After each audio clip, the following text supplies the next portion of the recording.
গায়ের চামড়াও না পাক, গোশতও না পাক, এমনকি পশমটাও না পাক, গায়ের পশমের ভেতরেও না পাক। এই কারণে কুত্তার পশম যদি কোনো ঘরে থাকে, ওই ঘরেও রহমতের ফেরেশতা যায় না। একবার জিবরিল আমিন নবীর দরজায় দাঁড়ায় রয়েছে, নবীজি দরজার বাইরে বেরিয়েছে, তো জিবরাইলের লগে মুলাকাত। জিবরিল ভিতরে যান না কেন? কয় সমস্যা আছে।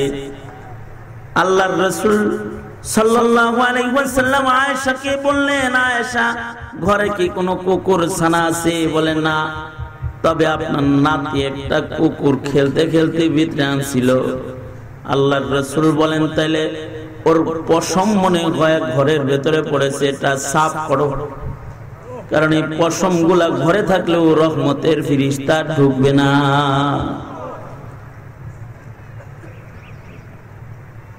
পক্ষান্তরে এ কারণে কুকুরের পশমের সাথেও যদি মানুষের মুমিনের কাপড় লেগে যায়, যদি পশম ভিজা হয় অথবা কাপড় ভিজা হয়, তো কাপড় নাপাক হয়ে যায়, তখন ওই কাপড় পরে নামাজ হয় না। পক্ষান্তরে বিড়ালের লালাও পাক, বিড়ালের মুখের লালা পাক। বিড়াল যদি কোনো দুধের পাতিলে মুখ দেয়, তাহলে দুধ পুরোটা ফেলতে হয় না, কারা হাতের সাথে ওইটাও পান করা যায়। বিড়ালের গায়ের চামড়াও পাক, পশমও পাক।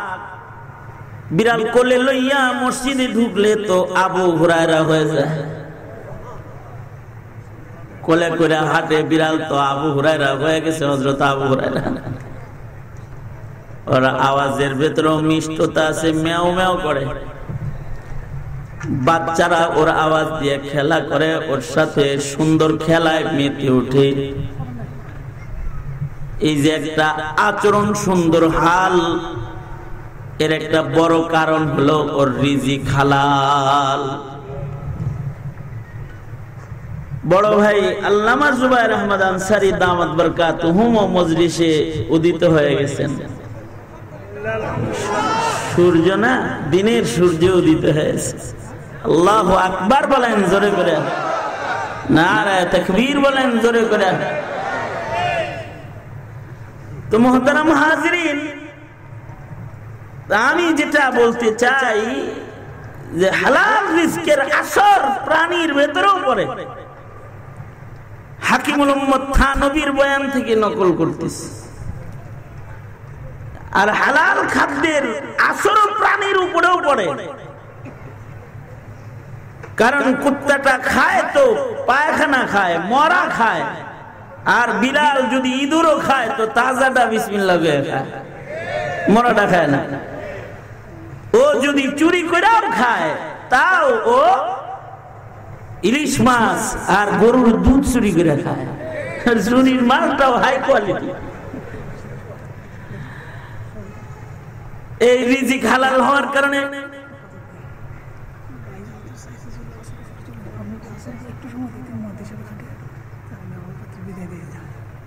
ভাইজান রে এখন দিয়ে দিবেন আবার।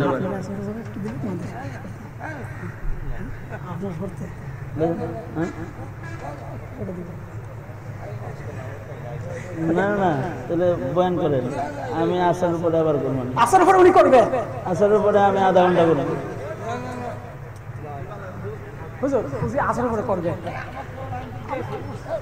80-10 মিনিট। হ্যাঁ, তাহলে আসরের পরেই ভাইজান রে মুখতাসার দিয়ে দিন।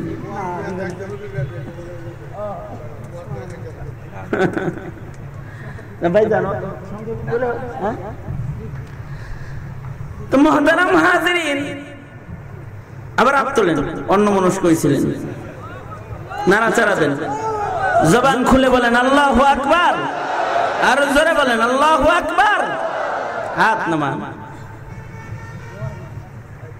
তাহলে হালালের আসর প্রাণীর উপরেও পড়ে, হারামের আসর প্রাণীর দেহেও পড়ে, তাহলে মানুষের দেহে পড়ে না?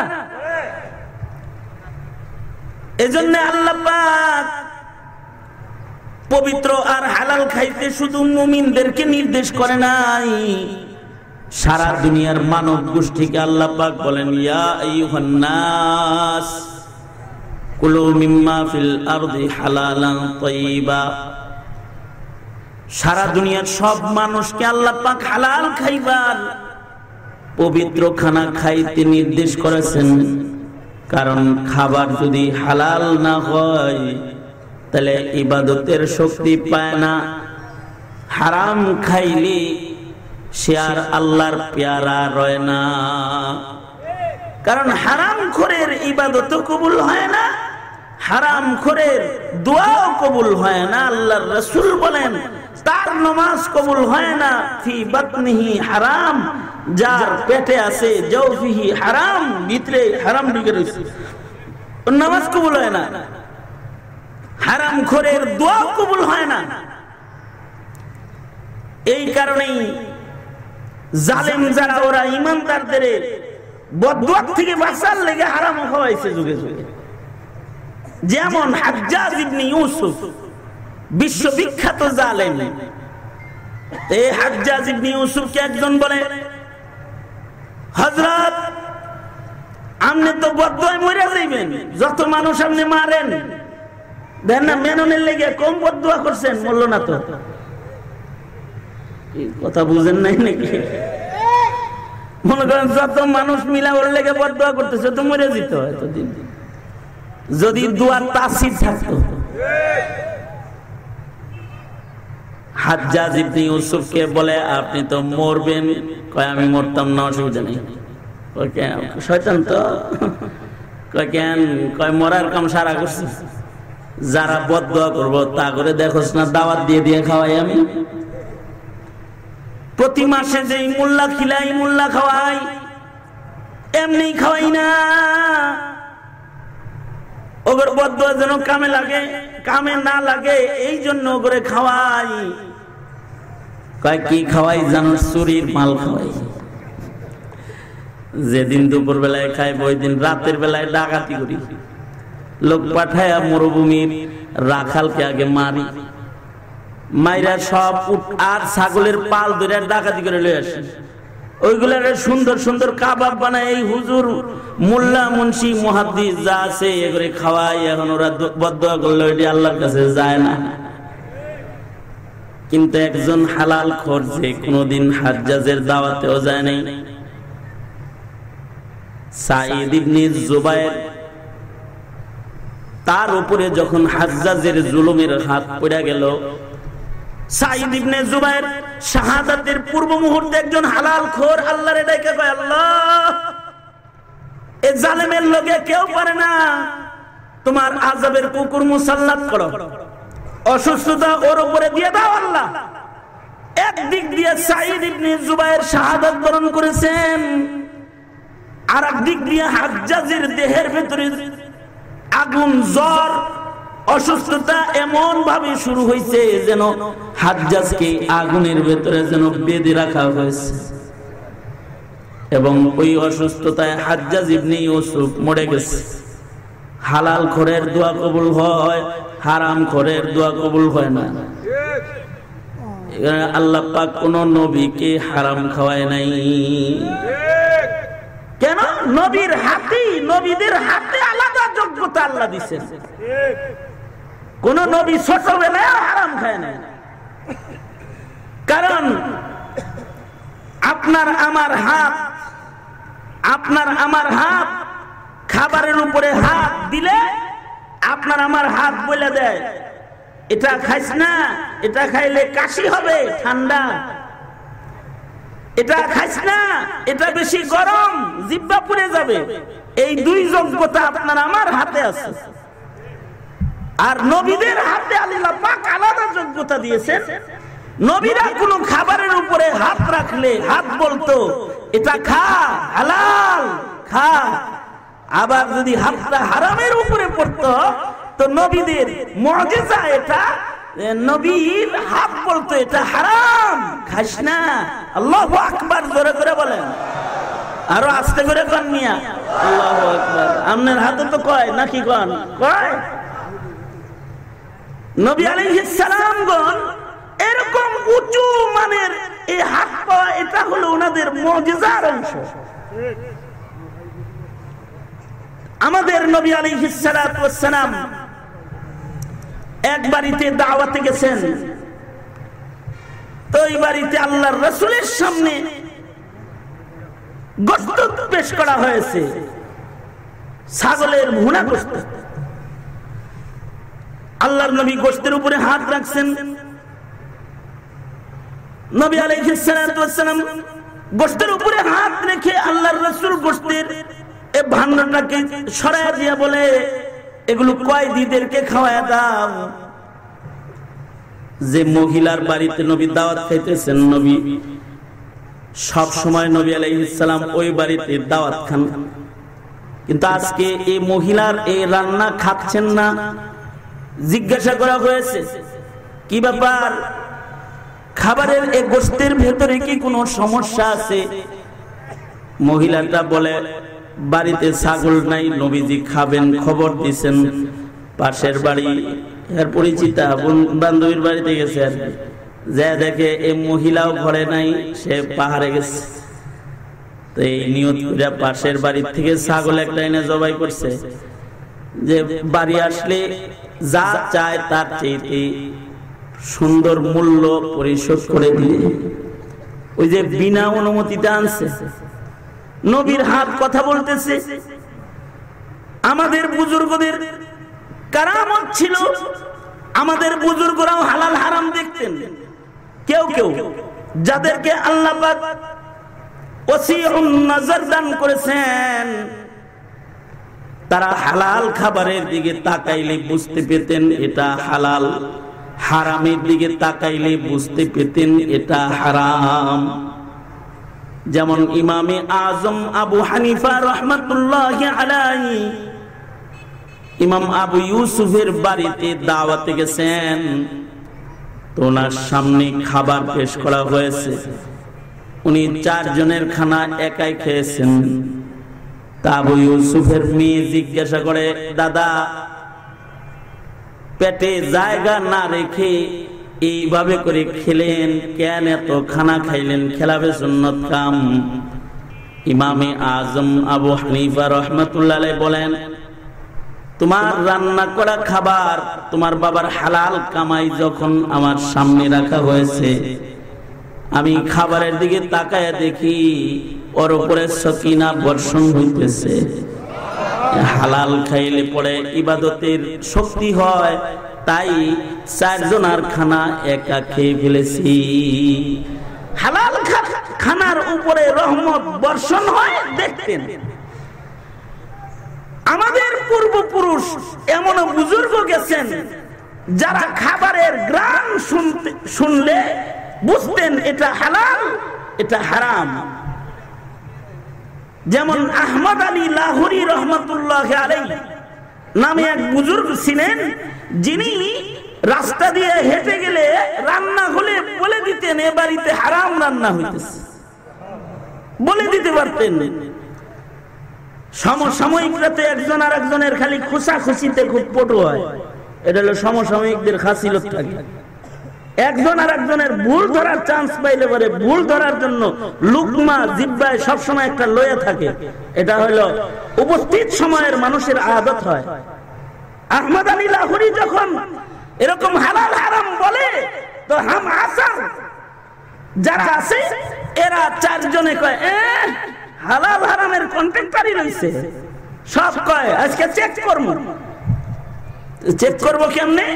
তো 4 ভাই মিলা, 4 জনে বন্ধু মিলা পরামর্শ করতেছে, আমাদের কাছে কয় টাকা আছে? কয় 40 টাকা। কয় তাই তুই যা, তোর বাপের পকেট থেকে কিছু চুরি করে লয়ে আয়। তো বাপের পকেট থেকে 15 টাকা চুরি করছে। 40 টাকা হইলো হালাল, আর 15 টাকা চুরি করছে, যেটা এটা হইলো হারাম। এবার ফলের দোকানে যায় হালাল টাকা দিয়ে আলাদা কিনছে, আঙ্গুর, আপেল, কমলা, আলাদা কিনছে, হালাল টাকার মাল আলাদা। আর 15 চুরির টাকা যেটা, এই 15 টাকা দিয়ে কিনছে কলা, এটা বাঙ্গি তরমুজ আলাদা।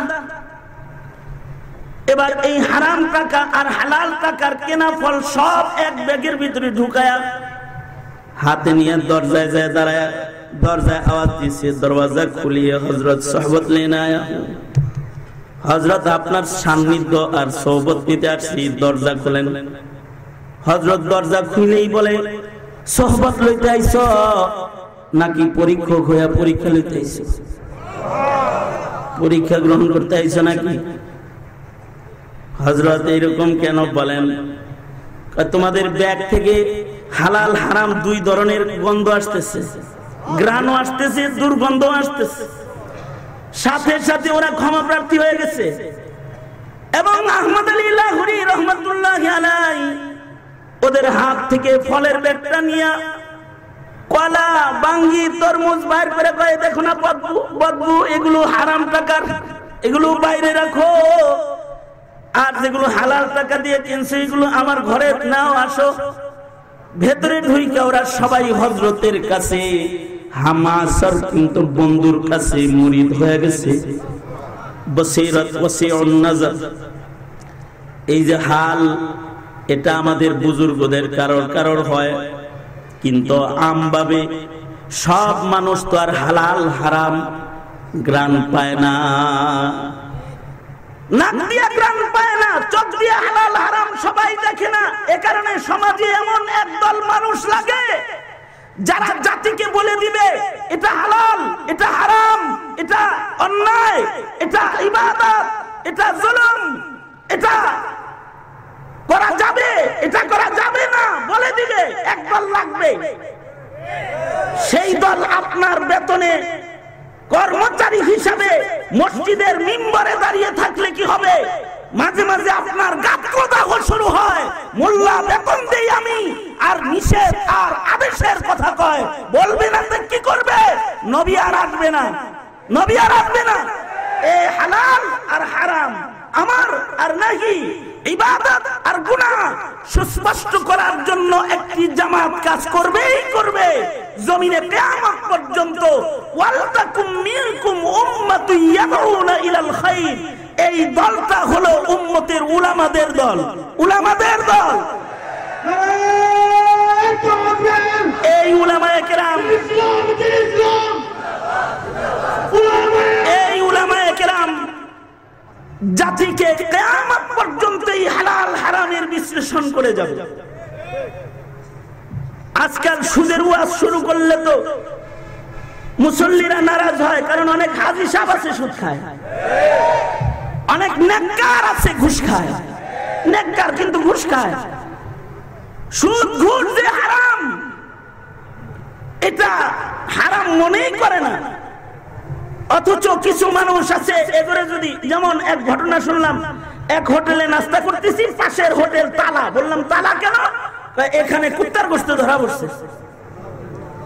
তাই বলে যে পুলিশে তো জম পিটান পিটাইছে এই মালিক রে। তা আমি বললাম কেন পিটাইছে জম পিটান? কয় পুলিশ পিটায়, আর কয় তোর হোটেলে আমিও খাইছি, তুই আমারও না জানি কুত্তা খাওয়াইছিস, এই কথা বলে পিটাইছে।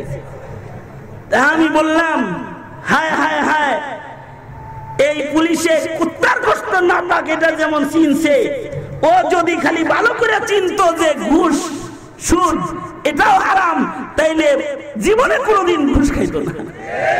কারণ ওইটা এর চেয়ে জঘন্য হারাম। সুদ কুত্তার গোশতের চেয়ে জঘন্য হারাম, ঘুষ জঘন্য হারাম। কিন্তু ওইটা মন্ত্রীও এখন চিনে না। মন্ত্রী কয় কিছু কিছু খাবেন, কিছু কিছু কিছু কিছু মদ খায়ও, আর কিছু কিছু গু খায়ও। মিয়া এক জাররাও খাওয়া যাবে না। আর ইহুদ নাসারারা মুসলমানের পেটে হারাম ঢুকানোর জন্য বিভিন্ন কৌশল অবলম্বন করে মুসলমানের পেট নষ্ট করে দিতেছে। সুদ ভিত্তিক অর্থনীতি দুনিয়ার মাটিতে বাস্তবায়ন করে মুসলমানের পেটে হারাম প্রবেশ করায় দেওয়ার কন্ট্রাক্টরি যাদের দিয়েছে, তাগরে ইহুদিরা ডেকে নিয়ে ডক্টর ইউনূসকে নোবেল পুরস্কার প্রদান করেছে। এটা হলো 17 কোটি মুসলমানের মাটিতে হারামের অংশ হালালের ভেতরে মিশ্রিত করে দেওয়ার সফলতার পুরস্কার ওটা। আর মুসলমান অনায়াসে হারামের সাথে জড়িয়ে যাচ্ছে। সঙ্গত কারণে মুসলমানের কুওয়াত, শক্তি, ঈমানি শক্তি ও রূহানিয়াত দিন দিন নষ্ট হয়ে যাচ্ছে। আপনি আমি হালাল টাকা দিয়ে কিনে আনতেছি ঠিক, কিন্তু দোকানদার গুড়ায় সুদি লোক, সুদের টাকা দিয়ে ব্যবসা করে। কোন না কোন ভাবে সুদের একটা গন্ধ হালাল খোরের ঘরের ভেতরেও চলে যাচ্ছে। তো মুহতারাম হাজিরিন, আল্লাহর নির্দেশ হালাল খাও, আমরা হালাল খাবো ইনশাআল্লাহ। যারা বলেন সুদ ঘুষের সাথে অন্যায় ভাবে উপার্জনের সাথে নিজেকে সম্পৃক্ত করব না। হালাল খাওয়া আল্লাহ পাকের নির্দেশ, হালাল কামাই করাও আল্লাহ পাকের নির্দেশ। রাজি আছো তো ইনশাআল্লাহ? আরো যারা আওয়াজ করে বলেন রাজি তো ইনশাআল্লাহ। এক যুবকের চাকরি হয়েছে, ঘুষ দিয়া চাকরি লইছে, আর একজন চিল্লা লাগাইছে তো ওর চাকরি হয় না। ভালো শিক্ষিত তো আমি ওকে বললাম, কি রে তোর চাকরি হয় না কেন? তোর পাশে কত লোকের চাকরি হয়? হুজুর ওরা ঘুষ দিয়া চাকরি নিছে, আমার যদি ভিক্ষা করেও খাওয়া লাগে আমি ঘুষ দিয়া চাকরি নিব না। ঈমান হারাম যাত্রা আমি খাবো না, ঈমান। আল্লাহ পাক আমাদেরকে হালাল আর হারাম বাইন এ বিধানকে বুঝে হালাল ভক্ষণ করার আর হারাম থেকে বাঁচবার তৌফিক দান করুক। আওয়াজ করে জোরে বলুন আমি। এই মুখতাসার একটি সবক আপনাদের সামনে তাকরার করি। হালালের প্রতি দৌড়ানোর শপথ সকলে নিয়ে, হারাম থেকে বাঁচবার শপথ সকলে নিয়ে, এখানেই আমার সংক্ষিপ্ত কথার ইতি টানছি। আল্লাহ পাক আমাদেরকে হক বুঝার তৌফিক দান করেন, হক মানার তৌফিক দান করেন। আমিন। ওয়া আখিরু দাওয়ানা আলহামদুলিল্লাহি রাব্বিল আলামিন।